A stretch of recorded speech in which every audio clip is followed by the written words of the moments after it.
So today we're going to do the handover video on the Chausson Titanium Ultimate 788. This is a 2023 model. We're going to start on the outside and then we'll move on to the inside. So firstly, coming over to the passenger side, you'll notice that you've got your fill-up points. You can access them just by simply opening up the passenger door. You've got your diesel fill-up point at the top and your AdBlue, which is just below. The AdBlue has been topped up, and when that needs refilling, you'll simply get a warning sign on the dash. Now, coming back to the front of the vehicle, to open up the bonnet, you'll need your key. And as you can see, simply insert it at the front, turn the key left to release the bonnet. Now, with the bonnet open, you can see it'll gain you access to everything that's underneath. The main things that you need to know underneath here is if you're ever jump starting the vehicle. If that is the case, you've got your positives terminal, which is just underneath this red cap, as indicated by the plus sign. And your negative terminal, as indicated by the sticker, is just located down here, onto there. They're the main things that you need to know, as mentioned, but just to point out a couple more things. You've got your engine coolant up here. You've then got your engine oil along with your dipstick below. You've then got your brake disc fluid, and then finally your washer fluid for your front windscreen. On all of your cab windows, you'll notice if I open up the door, you have Remis cab blinds. To access these, all you need to do is simply pull back like so, and then push the blind up, and they just simply slot into this point at the top here. You've got the same along the top, along the front as well. Just simply pull them up and they'll connect up and allow you to black out the entire cab. Now, as a rule of thumb with a motorhome, if it feels like something is being forced, you are probably doing something wrong, so just bear that in mind. If something is feeling forced, just reevaluate what you're doing. You may potentially be doing something wrong. You don't want to force anything, as you could potentially break something. Finally, before I move on, you'll notice you've also got your tyre pressures, which are on the driver's side, should you ever need them. Moving to the side of the vehicle, you'll notice you've got your habitation door, which will gain you access to the vehicle. We'll go in there later on. Next to that, you've then got your fridge vents. Now, it's worth mentioning, if it is a hot day, it may be worth trying to keep this area under shade just to help the fridge work a little bit more efficiently. To do that, you can either pull out the awning to keep this area under shade, or potentially just turn the vehicle around away from the sun. And as I say, that will just allow the fridge to run a little bit more efficiently. Now, you can buy winter covers for these, which simply slot behind if you're ever storing the vehicle. And as I say, they just slot behind by removing this on the top vent. They come out and you can slot them in behind. You'll notice you've got a door light, which is just above there. And then next up, you've got your cassette locker door. With this open, it gains you access to the cassette. To remove this, all you need to do is pull up on the handle and slide out like so. With the cassette removed, all you need to do to empty this is simply slide out the funnel, and using the orange button on the back, remove the cap. That will allow you to empty the entire cassette. Once you've done that and you've emptied it, you can get a bit of water, just swill this out, and then if you're using blue fluid or blue toilet chemical to break down the waste, that can then just go into the top of this cap as a measurement, and then you can slot that back in. Once you've done that, slide the funnel back in and the cassette can go back into situ. Now, before removing the cassette, please ensure that the blade on the toilet is closed. I'll show you how that operates on the inside of the vehicle, but you always need to make sure that that blade is closed before removing. If it is open, what will happen is this cassette will get jammed, and potentially if you pull that, it will of course break. So please bear that in mind. Now, you will notice that on the cassette you have got this little orange lever. This is what makes contact with the blade when you open and close it. If I turn that like so, it will open and close the cassette. This should always stay in this position. There's no need for that to be turned. If that is turned slightly and you're trying to put the cassette back in, or as I say, out, it will get jammed. So just please make sure when you pull it out, you don't touch that, it stays as it is. And as I say, when you are removing it, make sure that that blade on the toilet is closed. And we'll talk about that in greater detail on the inside of the vehicle. So once the cassette is up back in its locker, all you need to do is simply slide that into position, just so the orange handle clips into place, and then it's nice and sturdy and solid, ready for transit. Next up, moving to the back of the vehicle, you can see just behind the rear wheel, you've got a sticker here. This indicates your first drain down point. This is for the waste drain down point.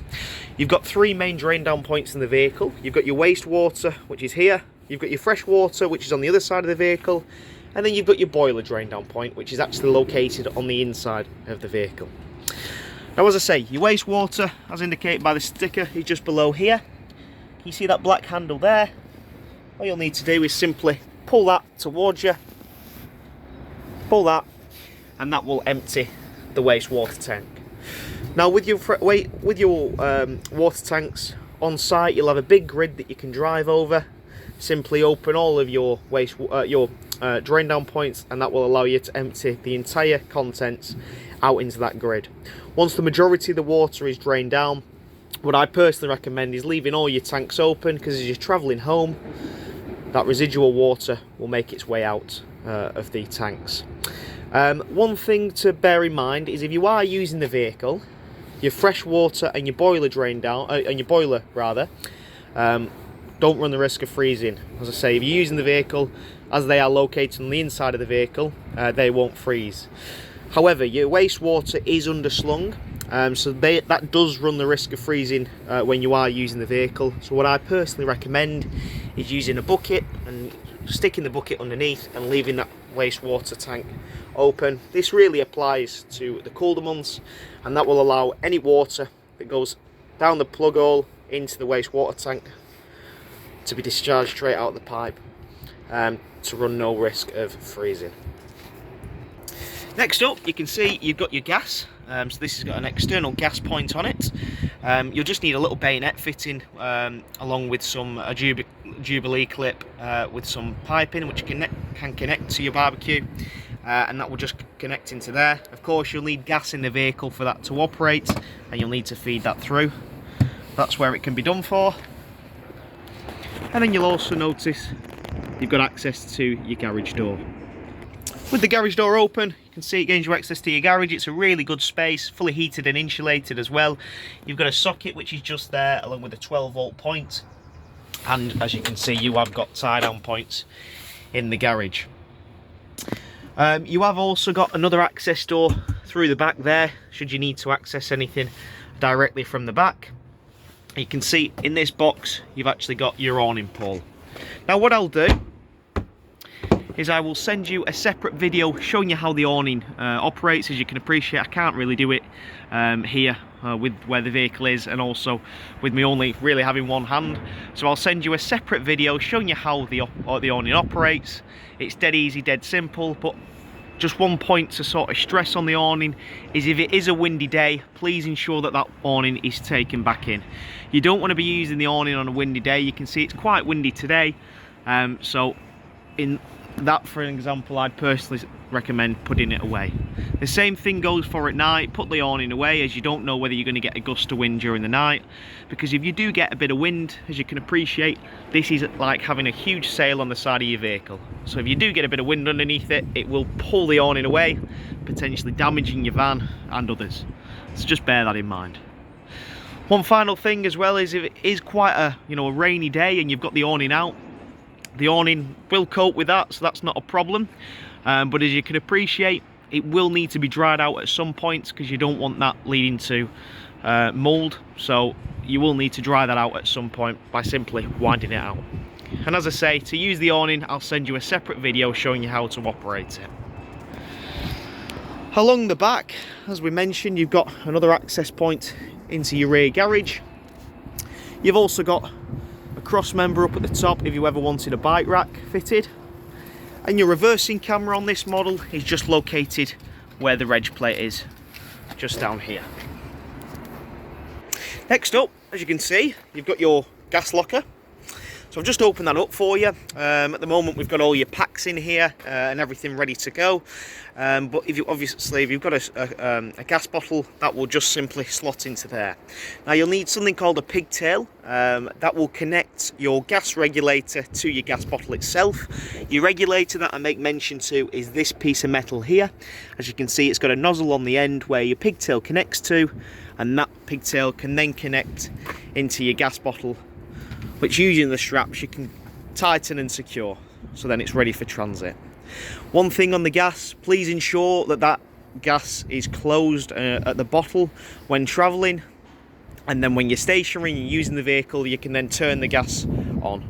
You don't want to be travelling with your gas on, because if you are involved in a collision, it's highly dangerous, so just bear that in mind. Now next up, you can see that you've got your truma vent. So this is for your heating. Now there's two ways to heat this. The vehicle heating runs off a diesel heater, which is completely separate, and I'll get onto that more later. And then you've got gas or electric heating for your water itself. So they're two separate. So your vehicle heating's for diesel, your water heating is for gas and electric. If you're heating the water, you need to ensure that this is removed, this cap. When you're travelling, this cap needs to be on as it is, so that means any dirt or grime that gets on the side of the vehicle and kicked up from the wheels doesn't get into the vent itself. And then when you're stationary and you're using the vehicle, just simply remove the vent to allow the chimney, in essence, or the flue, to obviously breathe. Now if you leave that on and you try and heat your water up, it'll fail. If you do that 3 times, you'll need to completely reset your system. So please ensure that when you're using the vehicle, that comes off, and when you're travelling in the vehicle, that simply goes back on. Moving on, you've then got your external shower point, as you can see. So you'll have an external shower somewhere in the vehicle. That just clips into this bayonet fitting here and will allow you to use the external shower. Of course, you'll need water in the vehicle, and you will need your pump on for that to operate, so just bear that in mind. And then next up, you've got your convenience locker. In your convenience locker, you can find that you've got your fresh water tank, which is just here. To fill this up, pull the funnel out like so, remove the black cap, and then using a food grade hose pipe, the hose pipe can go straight into there and fill up the tank. When it's overflowing, you know you've filled your tank, and then you can stick the cap back on and move on to your pitch. This tank will take 120 litres of fresh water, and as I mentioned, I'd personally recommend using a food grade hose pipe, as that will ensure there's no bacteria that's built up into the pipe, which can then go into your fresh water tank. I personally wouldn't say or recommend drinking out of the fresh water. If you're boiling the water, you're absolutely fine to drink it, and obviously if you're showering and things like that and washing plates and dishes, you're absolutely fine. But I'd personally recommend, if you are drinking, take bottled water with you instead of drinking straight out of that tank itself. Now you can clean this tank if you wanted. You can remove this big cap and wash the inside and clean it, and you can use purifying tablets, but as I mentioned, I personally don't recommend drinking directly out of that tank. With that in mind, you don't really need to clean it that often, maybe once or twice a year, if that. Now to drain this tank down, this brings us on to your second drain down point. There's 2 ways of actually draining this down, and 2 settings that you've got. So you can either drain it down to 20 litres as a fast drain down point, or you can drain down the entire tank.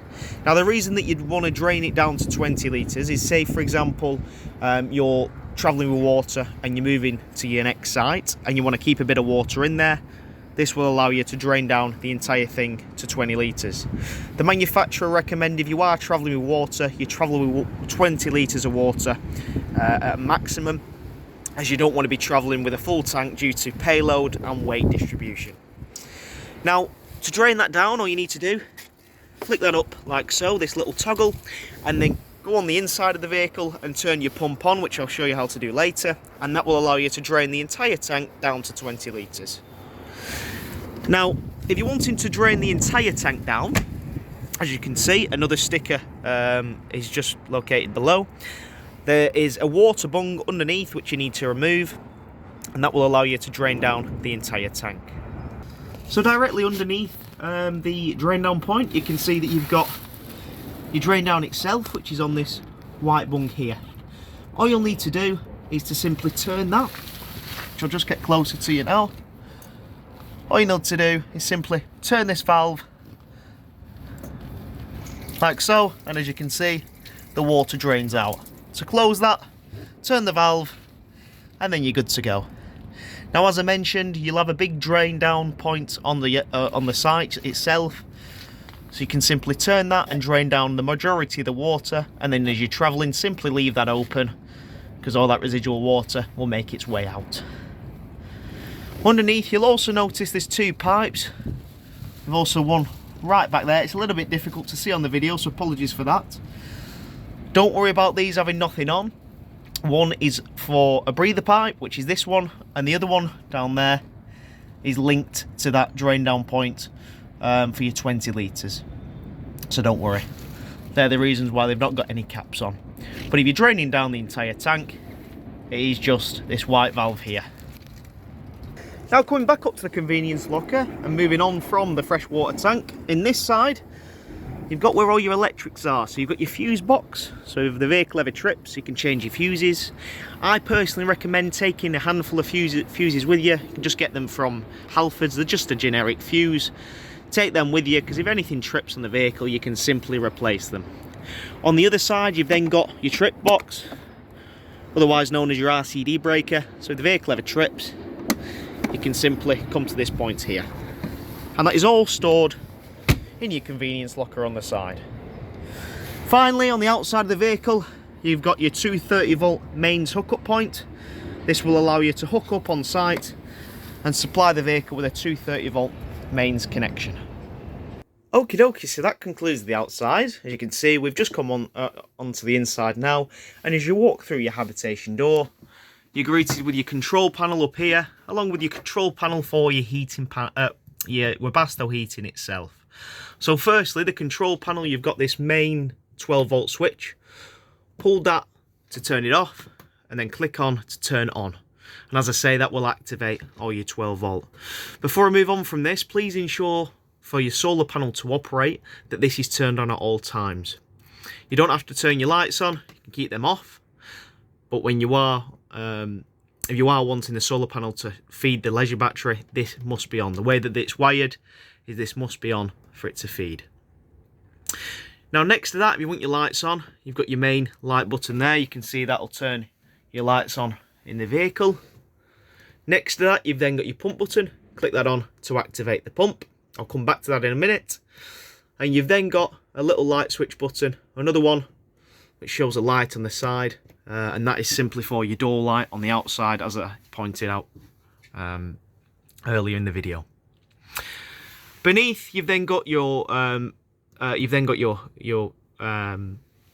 levels, so you can have a look at your habitation battery or your leisure battery. At the moment, we're not plugged in, so it's only reading 50%. You've then got your vehicle battery level. Again, it's only showing 50%. It needs a bit of a run. And then you've got your freshwater level. You can see we've a bit of fresh water in at the moment. And then you've got your with no waste water in at the moment. But when that is full, you'll get a red light, which is just flashing onto there to indicate that there's no fresh water in. No waste water in the tank. On the other side, you've then got a little button here, so you can change and alter the brightness of the screen, depending on obviously if someone is sleeping in here on the drop-down bed. And that is about everything. Now, coming back up to the pump, as I say, click that button on to activate your pump. Now, please only run that when you've got water in the system. You don't want to be running that pump without any water in the system, as it will eventually burn out the pump. So once you're on site, you've got water in the van, click that button and then go to your taps, including your shower, and turn them on and turn them to hot. Now, what that will do is it'll pull fresh water from the freshwater tank into the boiler and then out of the tap. It'll spurt and splutter, and then when it's running steadily, you've primed your system for your hot water. Once you've done that, flick it over to cold, do the exact same, and as I say, once it's finished spurting and spluttering, you've primed your system for your cold water. Do that on all your taps, and once you've done that, you can leave your pump on rather, because on each of your taps you've got something called a micro switch, which will activate and deactivate the pump whenever you need it. Now, the reason why I always tell you to turn it on hot first and pull the hot water through the boiler is when you're on site, if that is the first thing that you do, you pull fresh water from the fresh water tank into the boiler and prime your system for your tap, that will in essence prime the boiler, and it'll allow you to get water in the boiler.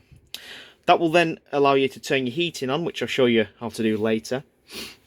You can then heat the water up, because as I say, it's going to take about 30 or 40 minutes to heat this water up, 10 litres of water. It's not like your boiler at home, so it is going to take a bit of time. But then by the time you've got everything sorted and you're ready for some hot water, that water will be ready and will be up and ready at the temperature that you need. And as I say, if it's the first thing that you do, it just gives it chance just to heat up before you actually need it. Okie dokie, so coming over to the other side, as you can see, this is your Webasto heating panel. This is a dial, so you can flick through the options. Now, to turn this on at the moment, although it's showing and looks like it's on, as you can see, the power button is just showing a white light. To actually turn this on, you'll need to press that button, and that will turn green. This little button here. With that green, you know that it's working and it's on. Before I do that, just to run through the options, just let that focus. Just bear with me one second. So you can see that you've got a timer, which is on this side. You've then got the heating option on this side, and then a ventilation option on this side. Now the heating you can change from normal to boost, or if you want it on eco, where that will just, you know, it won't be as intense, you can obviously select it on eco. A lot of time you can keep it on normal, and as I say, your boost is really if it is struggling and it is quite a cool day. Now with this being a diesel heater, this runs directly from your diesel tank. It will get it up to temperature really quickly, but if you is struggling, select it onto boost. As it is a diesel heater, it will take the feed directly from your diesel tank. Now of course you don't need your engine running for this to operate. This uses its own exhaust system, which will basically siphon it out and use it. Now it doesn't use that much diesel, but if you are getting down to a critical level on your diesel tank, it will cut this heating off for you, so it won't leave you stranded, so don't worry about that. So once that's selected, you can then change the temperature, as you can see, and then click in to select. As you can see, I've just selected that now, so it's automatically turned it on. I've not done anything there, I've not pressed that button, but you can see it's actually beginning to heat up as I've just selected this. You can see that's turned green, as I mentioned. You may have noticed, you can't really see it on the video, but these lights will begin to flicker. There you are. You may be able to see it now. And they're simply flickering. That'll last for about 15 minutes as it is powering up the system. Now when you turn it off, they will flicker again because it's powering down the system, and it's just due to the surge of power that's required. So it's nothing unusual, don't worry about that. Now I'll turn this off, so we're back to the beginning, so them lights will go back eventually to a steady light. Your other option is your ventilation, so you can change your fan speed in essence, depending on how intense you want that fan to be. And that is your diesel heater. Very simple, very easy. You have got a settings panel in here as well, and as I mentioned, you've got a timer where you can set a certain time for when you want the heating to come on. But what I personally recommend is get used to using that system first, and then you can start introducing timers and things like that. Now on the other side, next to this, you'll also notice you've got a little sensor. This is a temperature sensor, and then underneath that you've also got light switches, as you can see, for mood lighting around the vehicle. Now moving away from the control panel and turning around to face your lounge, you've got two bench seats here. Now you can see that I've just removed the cushions on one side, as you've got flip up travelling seats on either side. These are dead easy to set up, and I'll show you how to do it on this one. As you can see, I've just removed the cushions and just popped them over to the side there. I'll just remove the backrest cushions now for you. And once you're at this point, all you need to do is turn the handle like so, and that will release the seat, and then you can pull the back up. I'll do that for you now. And just like that, I've just pulled the backrest up so you can face forward. All you'll then need to do is to realign the cushions. For example, this one becomes the backrest, and then you'll have one of these, which is just this one here rather, that becomes the seat base, allowing you to face forward. You've got the exact same on this side as well. And as you can see, the seat backrests and the seat base are in position there, ready for your legs to sit there for when you're facing forward. Your seat belts are just underneath here at the moment. I've not pulled them through, but of course these have got seat belts ready for your passengers. Now, before I move on from your bench seat, you will notice you have got this little panel in the floor here. Don't worry about that. In there is where your battery charger is located for your leisure battery. There's also, it can prove as a little bit of a storage area, but it's predominantly taken up by that battery charger. I'll just show you what that looks like now. As you can see, there's the battery charger. You don't need to do anything with that, just leave that as it is. And as I say, that is linked to your leisure battery. And just like that, your lounge is back to how it was. Now with this table, you have got an element of adjustment with it. You can move it around. You've also got this bar that just pops out like so and allows you to open up the table and give it a little bit of support if you are seating 4 around the table. And you'll also notice that this is telescopic. By using this red lever, push that upwards. You need to put a lot of weight onto this table. With it being new, it can sometimes get a little bit stiff. But then that will allow you to drop the table should you ever want to. Now directly above your lounge is your drop down bed. You can see you've got a few cabinets underneath it for storage. Now to operate this drop down bed, you'll need your bed keys to be in. Your bed keys simply connect up here. As you can see, they're just hanging out at the top there. Turn them to the right and that will allow you to drop the bed. To drop the bed, you can see you've got this button here, which is just located next to your socket. Press that button and you can see that will drop the entire bed.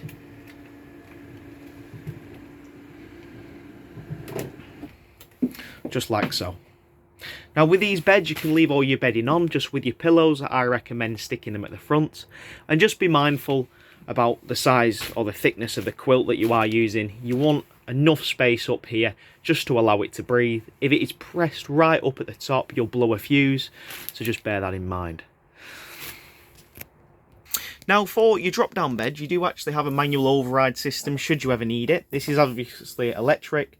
The most that often happens with these is if you blow a fuse. In that case, you'll just need to simply replace it, hence why I mentioned before it's worth taking out some fuses.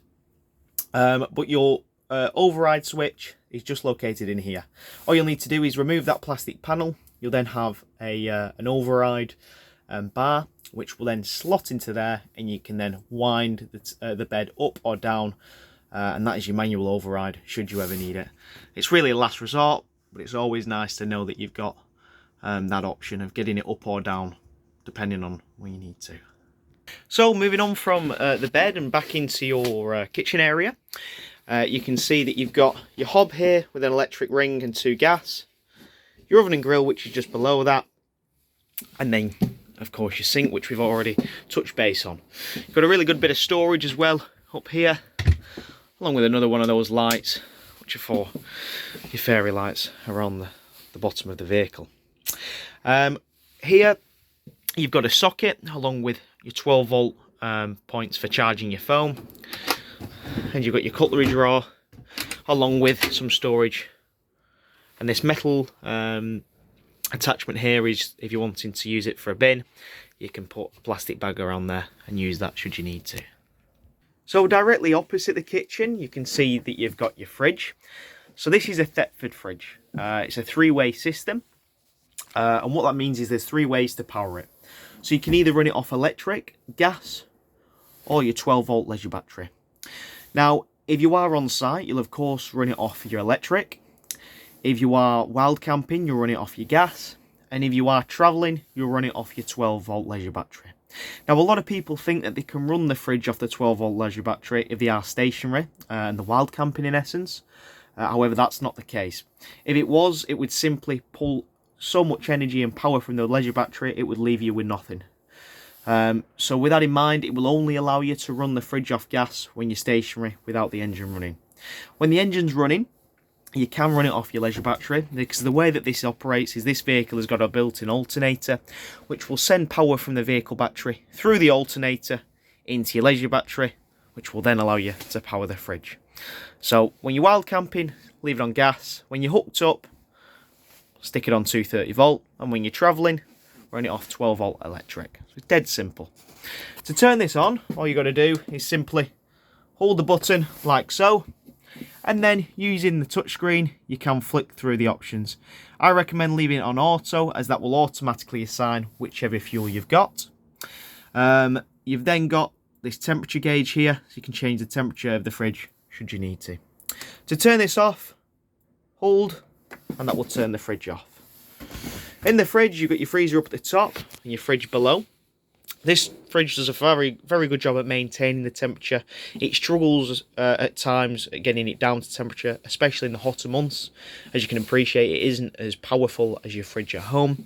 So you may want to put things that are cooled in here to maintain the coolness. I mean, if you've got frozen things as well that you want to put in the freezer, put frozen things in there to begin with, just to allow the fridge to maintain the temperature of them items. So directly above, you've got a little bit of storage in here, and as you can see, you've got your bracket here for your telly. Simply pull this little lever here, that will release the bracket and allow you to pull it out like so.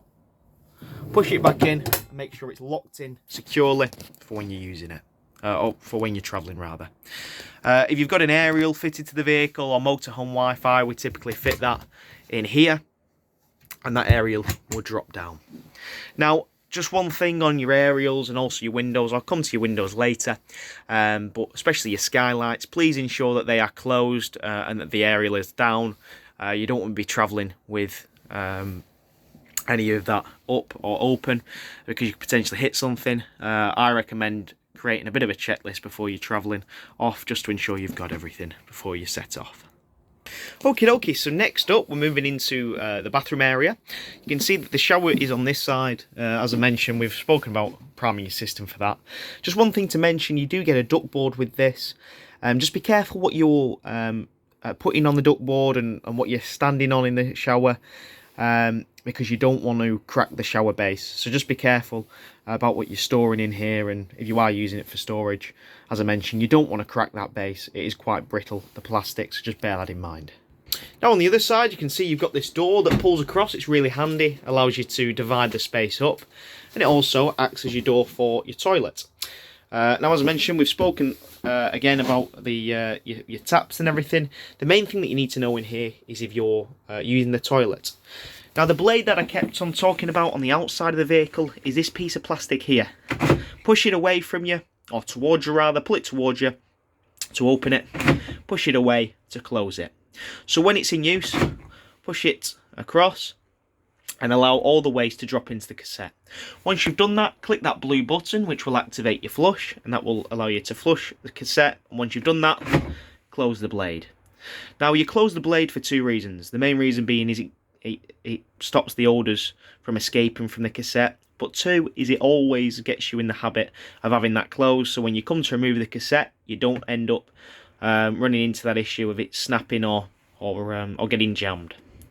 Now, as I mentioned, this blue button up here will activate your flush. Just bear in mind you will need your pump on for that to operate. And you can see that you will get a red light indicating here to indicate when that cassette is full. At the moment we've got some water in the cassette just to sterilise it, hence why it is reading full. But when you get that, you just need to empty it. The final thing in the bathroom that we always get questions on are these two lights. They're your bathroom lights, they're just underneath your sink. Next up, we're in your bedroom area. So you've got this lovely island bed, as you can see. with hanging space either side. The great thing with this bed is it can raise and lower, depending on, one, what you want to put in the garage, and two, how accessible you want that bed to be. Now, underneath the bed, you can see, as indicated by the easy bed, you can wind this up and down.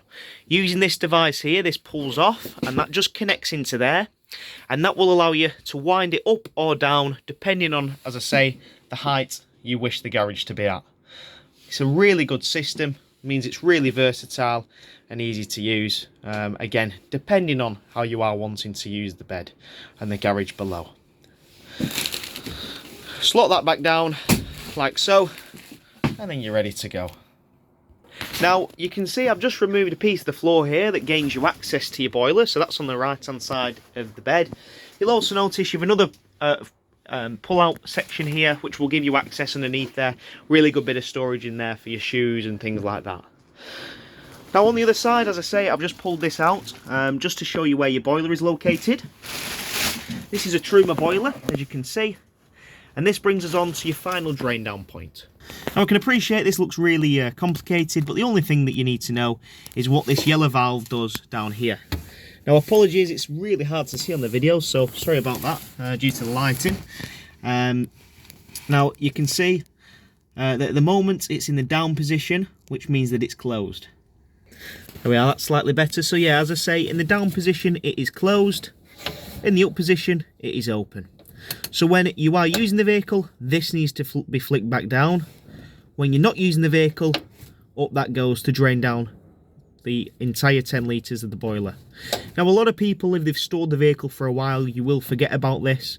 So you'll come to use the vehicle and that will be up, and then you'll try and pull water through the boiler and it'll just be spurting out on the outside of the vehicle. The reason for that is you've left this open. So you need to always close that when it's in use, and when it's not in use, flick that open. And again, like your other fresh water and wastewater drain down points, when you're on site, you'll have a big grid that you can simply drain all that out of rather. And then when you're travelling, simply leave that open, as the remaining of the water will just be dumped out onto the road. Moving on from the boiler, you'll then obviously need to know how to use the boiler for your heating. So your boiler controls are just above your boiler, actually, in your bedroom area, which is convenient. You've 2 points. You've got one if you're wanting to run the boiler off gas, and one whether you're wanting to run the boiler off electric, depending on what you're supplied with. At the moment, they're both in the off position, as you can see. Now, going to the gas one, for example, you can run this on 70 degrees or 50 degrees. So if you're showering, you'll run it off 50 degrees. Anything other, you'll have it on 70 degrees for when you're washing up and things. If you're wanting to get it up to temperature the quickest, I'd always recommend sticking it on gas first, even before electric, just to get it up to temperature the quickest, especially in the colder months. Just simply flick them down or flip it up, depending on which one you're wanting to select.